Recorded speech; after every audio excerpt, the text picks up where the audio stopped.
വളരെ പ്രധാനപ്പെട്ട ഒരു വാർത്തയിലേക്ക് കൂടിയാണ് നമ്മൾ പോകുന്നത്. BBC ഇന്ത്യയിലെ പ്രവർത്തനം നിർത്തിയിരിക്കുന്നു. അതായത് BBC ഇന്ത്യ എന്ന നിലയിലായിരുന്നു ഇന്ത്യയിൽ പ്രവർത്തനം നടത്തി വരുന്നത്. യുണൈറ്റഡ് കിങ്ഡം കഴിഞ്ഞാൽ ഏറ്റവും കൂടുതൽ ജീവനക്കാരുള്ളതും BBC ഇന്ത്യയിലായിരുന്നു. ഇന്ത്യയിലായിരുന്നു. ഞാൻ ജോൺ ബ്രിട്ടാസ് MP നമ്മോടൊപ്പം ഉണ്ട്. ശ്രീ ജോൺ ബ്രിട്ടാസ്, BBC ഇന്ത്യ പ്രവർത്തനം നിർത്തിയിരിക്കുന്നു. താങ്കൾക്കറിയാവുന്നതുപോലെ 2002 ഗുജറാത്ത് കലാപത്തെക്കുറിച്ചുള്ള BBC ഡോക്യുമെൻ്ററിയെ തുടർന്ന് ആദായ നികുതി വകുപ്പിൻ്റെ റെയ്ഡ് നടന്നു. ആദായ നികുതി വകുപ്പിൻ്റെ റെയ്ഡിനെ തുടർന്ന് ഇപ്പോൾ BBC ഇന്ത്യയിലെ അവരുടെ പഴയ ജീവനക്കാരെ, പ്രത്യേകിച്ച് 4 പേരടങ്ങുന്ന ജീവനക്കാരുടെ ഒരു പ്രൈവറ്റ് ലിമിറ്റഡ് കമ്പനിക്ക് ന്യൂസ് ഫീഡ് തരാൻ അവർ ഏൽപ്പിച്ചിരിക്കുകയാണ്. മാത്രമല്ല ഈ പറയുന്ന ഇന്ത്യൻ കമ്പനിയിലേക്ക് 26% അപ്ലൈ ചെയ്തിട്ടുണ്ട് എന്നുള്ളതാണ്. ലോകത്തിൽ ആദ്യമായിട്ടാണ് BBC ഇങ്ങനെ ഒരു പരീക്ഷണം നടത്തുന്നത്. എന്തുകൊണ്ടാണ് Shri John Brittas? Collective news room എന്നുള്ള പരിപാടിയിലേക്ക് എന്നെ അവർ ക്ഷണിച്ചിരുന്നു. പക്ഷെ എനിക്ക് ഇവിടെ തെരഞ്ഞെടുപ്പിന്റെ പ്രചരണമൊക്കെ ആയതുകൊണ്ട് പോകാൻ പറ്റില്ല. ഇതിനകത്തുനിന്ന് ഉയർന്ന ഏറ്റവും പ്രധാനപ്പെട്ട പ്രസക്തമായ കാര്യം എന്ന് പറയുന്നത്, BBC പോലുള്ള ഒരു സ്ഥാപനത്തിന് പോലും ഇന്ത്യയിൽ പ്രവർത്തിക്കാൻ കഴിയുന്നില്ല. ഇന്ത്യ ഒരു ഇലക്ട്രൽ ഓട്ടോക്രസി ആയി മാറി എന്നുള്ളതിന്റെ തെളിവായിട്ട് കൂടി ഇതിനെ കാണാൻ കഴിയും. ഇപ്പോൾ BBC ഏതെല്ലാം രാജ്യങ്ങളിൽ പ്രവർത്തിക്കുന്നുണ്ട്. ജനാധിപത്യം ഇല്ലാത്ത രാജ്യങ്ങളിൽ പ്രവർത്തിക്കുന്നുണ്ട്, തെരഞ്ഞെടുപ്പില്ലാത്ത രാജ്യങ്ങളിൽ പ്രവർത്തിക്കുന്നുണ്ട്. പക്ഷെ അവർക്ക് ഇന്ത്യയിൽ പ്രവർത്തിക്കാൻ പറ്റുന്ന ഒരു അന്തരീക്ഷം, സാഹചര്യമില്ല. ഇപ്പൊ നികേഷ് നേരത്തെ ചൂണ്ടിക്കാണിച്ചതുപോലെ ആ ഡോക്യുമെന്ററിക്ക് ശേഷം CBIയും ഇൻകം ടാക്സും എൻഫോഴ്സ്മെന്റ് ഡയറക്ടറേറ്റ് ഉൾപ്പെടെയുള്ള കേന്ദ്ര ഏജൻസികൾ BBC ഓഫീസിൽ കയറി നിരങ്ങിക്കൊണ്ടിരിക്കുകയാണ്. ആ അന്വേഷണം ഇതുവരെ പൂർത്തിയായിട്ടില്ല എന്ന് മാത്രമല്ല, അത് അസഹനീയമായ തരത്തിൽ മാറുന്നത് കൊണ്ടാണ് അവർ ഇന്ത്യയുടെ ഓപ്പറേഷൻസിനെ വേറൊരു കമ്പനിയെ ഏൽപ്പിക്കാൻ അവർ നിർബന്ധിതരായത്. ഒരാഗ്രഹം കൊണ്ടായിരിക്കില്ല അവർ ചെയ്തത്. എന്താ കാരണം എന്ന് വെച്ചാൽ, BBC പോലുള്ള ഒരു സ്ഥാപനം അവരുടേതായിട്ടുള്ള ഒരു പെരുമാറ്റച്ചട്ടമോ അല്ലെങ്കിൽ ന്യൂസ് കോഡും ഉള്ള ഒരു സ്ഥാപനമാണ്. പക്ഷെ അവർക്ക് ഇന്ത്യയിൽ ഇന്നത്തെ രൂപത്തിൽ പ്രവർത്തിക്കാൻ പറ്റില്ല. എന്താ കാരണം എന്ന് വെച്ചാൽ, ഇന്ത്യയിൽ വരുന്ന ഓരോ വാർത്തയുടെ ഉത്തരവാദിത്വം അവരുടെ മേളിൽ കെട്ടിവെച്ച് അവരുടെ പ്രധാനപ്പെട്ട ആൾക്കാരെയൊക്കെ ഹറാസ് ചെയ്യുന്ന ഒരു സംവിധാനം ഇന്ത്യയിൽ ആരംഭിച്ചിരിക്കുകയാണ്. അതുകൊണ്ട് ഗതികെട്ടാണ് അവരിങ്ങനെ ഒരു നിലപാടിലേക്ക് പോയത്. ഇവിടെ വാർത്തയുടെ പേരിലല്ലല്ലോ അവരെ പീഡിപ്പിക്കുന്നത്. അതിന് വാർത്തയുടെ പേരിൽ അവർക്ക് ഏതെങ്കിലും തരത്തിൽ നിയമപരമായ നടപടികളുമായി മുന്നോട്ട് പോകാൻ കഴിയില്ല എന്ന തിരിച്ചറിവിൻ്റെ അടിസ്ഥാനത്തിൽ ആദായ നികുതി വകുപ്പിനെയാണ് കയറി നിരങ്ങാൻ വേണ്ടി ഏൽപ്പിച്ചിരിക്കുന്നത് എന്നുള്ളതാണ്. ഇതാദ്യമായിട്ടാണ് ശ്രീ ജോൺ ബ്രിട്ടാസ് അവരുടെ പബ്ലിഷ് ചെയ്യാനുള്ള ലൈസൻസ് മറ്റൊരു എൻറ്റിറ്റിക്ക് നൽകുന്നത്. ലോകത്തിലാദ്യമായിട്ടാണ്. വേറൊരു രാജ്യത്ത് ഇങ്ങനെ ഇല്ല. അതാണ് ഞാൻ സൂചിപ്പിച്ചത്. എന്താ കാരണം വെച്ചാൽ, വാർത്തയുടെ കാര്യം എന്ന് പറയുമ്പോൾ ഒരു സ്പെസിഫിക് വാർത്തയല്ല. മൊത്തത്തിൽ BBC ഇന്ത്യയുടെ കാര്യത്തിൽ അവലംബിക്കുന്ന ഒരു എഡിറ്റോറിയൽ നയത്തെയാണ് കേന്ദ്ര സർക്കാർ ശക്തിയായി എതിർക്കുന്നത്. ആ എഡിറ്റോറിയൽ നയത്തിന്റെ ഒരു പ്രതിഫലനമായിരുന്നു ഗുജറാത്ത് കലാപവുമായി മുൻനിർത്തിയിട്ടുള്ള ആ ഡോക്യുമെന്ററി. അത് കൂടാതെ തന്നെ നിരവധി ഭാഷകളിൽ, ഇപ്പൊ തെലുങ്ക്, തമിഴ്, ഹിന്ദി ഉൾപ്പെടെയുള്ള ഭാഷകളിൽ BBC സർവീസ് ഉണ്ട്. എനിക്കൊന്ന് 7-8ഓളം ഭാഷകളിലുണ്ട്.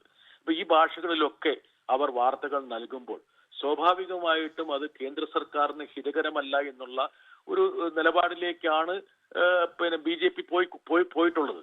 അതുകൊണ്ട് തന്നെ ഒരു തരത്തിലും BBC വെച്ച് പൊറിപ്പിക്കില്ല എന്നുള്ളൊരു സമീപനമാണ് കേന്ദ്ര ഏജൻസികൾ കൈക്കൊണ്ടിരുന്നത്.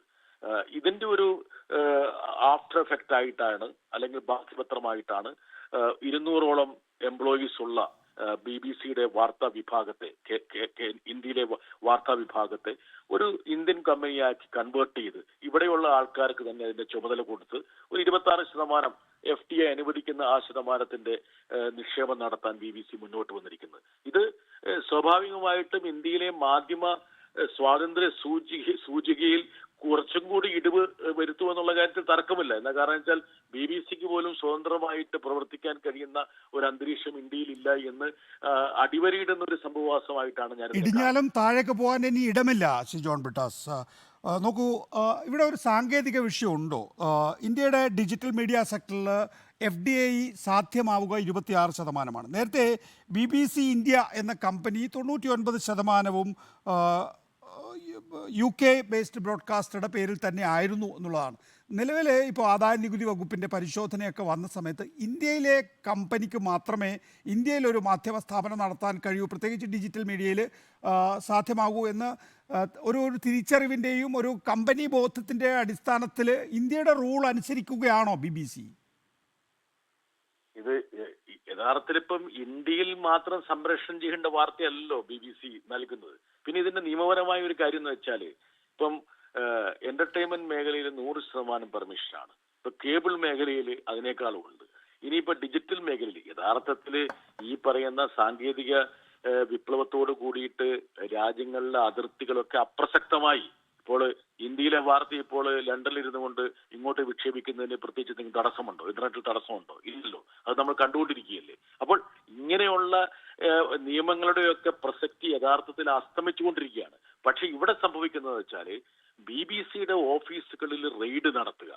യഥാർത്ഥത്തിൽ ഈ ഋഷിക് സുനക്കുമായിട്ട് വലിയ ബന്ധമുണ്ട്, ബ്രിട്ടീഷ് ഗവൺമെന്റുമായിട്ട് വലിയ ആത്മബന്ധമാണ് എന്നൊക്കെ ഈ കേന്ദ്ര ഗവൺമെന്റ് അവകാശപ്പെടുമ്പോൾ തന്നെയാണ് ഈ ബ്രിട്ടനിലെ ഏറ്റവും പ്രധാനപ്പെട്ട ഒരു പബ്ലിക് ബ്രോഡ്കാസ്റ്ററെ ഈ രീതിയിൽ ഇന്ത്യ ഗവൺമെന്റ് ഹറാസ് ചെയ്യുന്നത്. തങ്ങൾക്ക് ഹിതകരമല്ലാത്ത വാർത്തകളും ഡോക്യുമെന്ററികളും സംപ്രേഷണം ചെയ്തു എന്നുള്ള ഒരൊറ്റ കാരണം കൊണ്ടാണ്. ബാക്കിയൊക്കെ അതിന് സാങ്കേതിക വശങ്ങളാണ്. പക്ഷേ ഗുജറാത്ത് സംബന്ധിച്ച ഡോക്യുമെന്ററി സംപ്രേഷണം ചെയ്ത ഉടനെയാണല്ലോ ഈ റെയ്ഡ് ആരംഭിച്ചത്. അതിനു മുമ്പ് ഈ പ്രശ്നങ്ങളൊന്നും ഉണ്ടായിരുന്നില്ല. അതിനർത്ഥമെന്ന് വെച്ചാൽ ഇതൊരു മെസ്സേജാണ്. ഇത് BBC ഇങ്ങനെ സംഭവിക്കാമെങ്കിൽ ഇന്ത്യയിലെ ഏത് മാധ്യമത്തിനും ഇതിനേക്കാൾ വലിയ ദുരന്തം സംഭവിക്കാമെന്നുള്ള ഒരു സന്ദേശമാണ് യഥാർത്ഥത്തിൽ കേന്ദ്ര സർക്കാർ അയക്കുന്നത്. ഇത് കേവലപരമായിട്ട് BBC-ക്കെതിരെയുള്ളൊരു ആക്രമണമല്ല, ഇത് മാധ്യമ മേഖലക്കെതിരെയുള്ള ആക്രമണമാണ്. ഇന്ത്യയിലെ മാധ്യമങ്ങൾക്ക് നൽകുന്ന ഏറ്റവും സ്പഷ്ടമായിട്ടൊരു സന്ദേശമാണ്. നിലവിലെ സാഹചര്യത്തിൽ ദില്ലിയിലെയും മുംബൈയിലെയും ഓഫീസാണ് പുതിയ പ്രൈവറ്റ് ലിമിറ്റഡ് കമ്പനിക്ക് കൈമാറുന്നത്. UK കഴിഞ്ഞാൽ ഏറ്റവും വലിയ ന്യൂസ് റൂം അവർക്ക് ഇന്ത്യയിലാണ് ഉണ്ടായിരുന്നത്. അത് ഇന്ന് മാത്രമല്ല, 1940 മെയ് മാസം മുതൽ ബ്രോഡ്കാസ്റ്റിംഗ് തുടങ്ങുന്ന കാലഘട്ടം മുതൽ UK പുറത്തുള്ള ഏറ്റവും വലിയ ഓപ്പറേഷനാണ് ഇന്ത്യയിൽ ഉണ്ടായിരുന്നത് എന്നുള്ളതാണ്.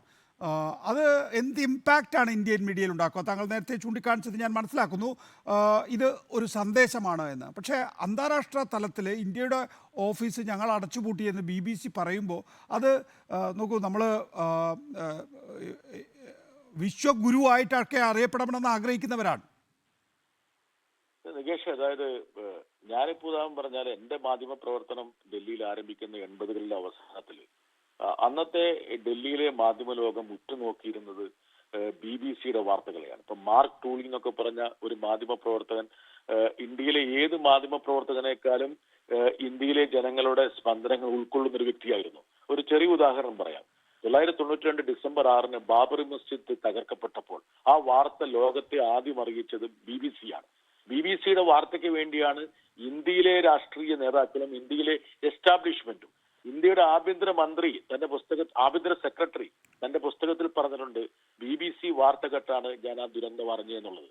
അതിനർത്ഥം എത്രയോ പതിറ്റാണ്ടുകളായിട്ട് ഇന്ത്യയിലെ രാഷ്ട്രീയ നേതൃത്വവും ജനങ്ങളും ബുദ്ധിജീവികളും അതുപോലെ തന്നെ ഒപ്പീനിയൻ മേക്കേഴ്സ് ഒക്കെ ഒരു ഫെയർനെസ് ആയിട്ട് സ്വാഭാവികമായിട്ടും വാർത്തയെ നോക്കിക്കാണാൻ ഒരു അളവുകോലിന്റെ ഒരു തലത്തിൽ എടുത്തിരുന്നതാണ് BBC. പ്രത്യേകിച്ച് ഏതെങ്കിലും ഒരു പക്ഷത്തോടൊന്നും അവർക്ക് ചായ കൊണ്ടെന്നാലും പറയാൻ കഴിയില്ല. ഇപ്പം ഇന്ദിരാഗാന്ധിയുടെ അടിയന്തരാവസ്ഥ ഏറ്റവും ശക്തമായിട്ട് എതിർത്ത ഒരു മാധ്യമമാണ് BBC. അതിനെതിരെ ഒരുപാട് വാർത്തകൾ കൊടുത്തതാണ്. ഇന്ത്യയിലെ മാധ്യമങ്ങൾ പോലും പല വാർത്തകളും തമസ്കരിക്കാൻ ശ്രമിച്ചപ്പോൾ അതൊക്കെ പുറത്തു കൊണ്ടുവന്നിട്ടുള്ള ആൾക്കാരാണ്. തുർക്കുവാൻ ഗേറ്റ് സംഭവം ഉൾപ്പെടെയുള്ള കാര്യങ്ങളൊക്കെ. അങ്ങനെ അത്രത്തോളം വലിയ ഒരു ചരിത്രവും പശ്ചാത്തലവുമുള്ള ഒരു ചാനലിന് അല്ലെങ്കിൽ ഒരു പ്രസ്ഥാനത്തിന്, ഒരു മാധ്യമ സംരംഭത്തിന് ഇന്ത്യയിൽ സ്വതന്ത്രമായി പ്രവർത്തിക്കാൻ കഴിയാത്ത സാഹചര്യം ഉണ്ടാകുന്നു എന്ന് പറയുമ്പോൾ അതിനർത്ഥം എന്താണ്? അതാണ് നമ്മൾ ചിന്തിക്കേണ്ട ഒരു കാര്യം.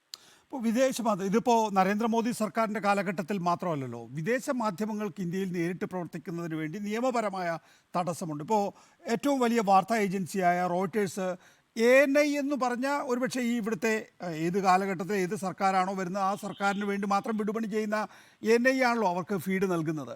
ഇപ്പോൾ BBC-യും ഒരു ഇന്ത്യൻ കമ്പനിക്ക് അവരുടെ ലൈസൻസ് നൽകുന്നു എന്ന് പറയുമ്പോൾ അതെങ്ങനെയാണ് മാധ്യമ പ്രവർത്തനത്തെ ബാധിക്കുന്നത്? അല്ല, ഇതിനകത്ത് ഏറ്റവും പ്രധാനപ്പെട്ട ഒരു ഘടകം എന്ന് പറയുന്നത് BBC-യെ നമ്മൾ കാണേണ്ടത് അത് കേവലപരമായിട്ടൊരു ബ്രിട്ടനിലെ ഒരു സംരംഭം നിലക്കല്ല. യഥാർത്ഥത്തിൽ ബ്രിട്ടീഷ് ഗവൺമെന്റിന് പോലും സ്വാധീനമില്ലാത്ത ഒരു സംരംഭമാണ് BBC എന്നുള്ള കാര്യം ഈ മേഖലയിലുള്ളവർക്കെല്ലാം അറിയാം. അതുകൊണ്ട് തന്നെയാണ് ബ്രിട്ടീഷ് ഗവൺമെന്റിനെയും ബ്രിട്ടീഷ് മന്ത്രിമാരെയും ബ്രിട്ടീഷ് പ്രധാനമന്ത്രിമാരെയും ഒക്കെ BBC വിമർശിക്കുന്നത്. അപ്പോൾ അത്തരത്തിലുള്ള ഒരു വാർത്താ സംസ്കാരം ലോകത്തുണ്ടാക്കിയ ഒരു സംരംഭത്തിന് ഇന്ത്യയിൽ പ്രവർത്തിക്കാൻ കഴിയുന്നില്ല എന്നുള്ളൊരു സാഹചര്യം. അതിന്റെ സാങ്കേതിക വശം ഉദാഹരണം പറഞ്ഞാൽ ഈ പറഞ്ഞ 26% ലിമിറ്റ് ഉണ്ടോ, മറ്റതുണ്ടോ, മറിച്ചതുണ്ടോ എന്നുള്ള. അപ്പൊ അങ്ങനെയാണെങ്കിൽ 26% ലിമിറ്റ് ഇന്നാണ് തുടങ്ങിയത്. എത്രയോ കാലമായ ലിമിറ്റ് എന്നുള്ള സംഭവം. അത് മാത്രമല്ല ഏത് കാറ്റഗറിയിലാണ് അത് ഉൾപ്പെടുന്നത്. ഇപ്പൊ ഇത് ഇത്രയേ ഉള്ളൂ സംഭവം. അതായത് വിശ്വഗുരു ഇമേജിന് കളങ്കത്തെ പറ്റുന്ന രീതിയിലുള്ള ഒരു വാർത്തയും ഇന്ത്യയിൽ നിന്ന് പുറത്തു പോകാൻ പാടില്ല. അത്